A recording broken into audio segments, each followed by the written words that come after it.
Hi అండి. ఏంటిది ఇది జల్లీ జల్లీగా ఉంది ఏంటనుకుంటున్నారా? ఇది దబ్బండి.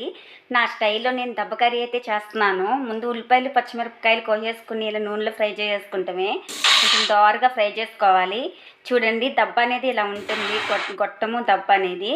తర్వాత ఉల్లిపాయలు వేగిన తర్వాత ఈ దబ్బ అనేది వేసేసుకోవాలి. చూడడానికి ఇది ఎక్కువలా అనిపిస్తుంది, కానీ మగ్గేటప్పటికి కొంచెం అయిపోద్ది.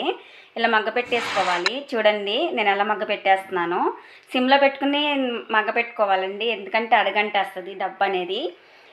బాగా మగ్గిన తర్వాత అల్లం పేస్ట్ వేసుకోవాలి. అల్లం పేస్ట్ వేసుకున్న తర్వాత కూడా ఇలా తిప్పేసుకోవాలి.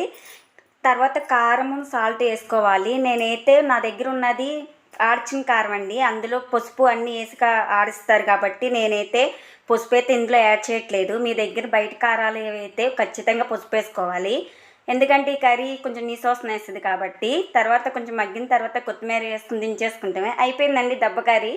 నా వీడియో కానీ లైక్, షేర్, సబ్స్క్రైబ్ చేసుకోండి. బాయ్. Thank you. బాయ్.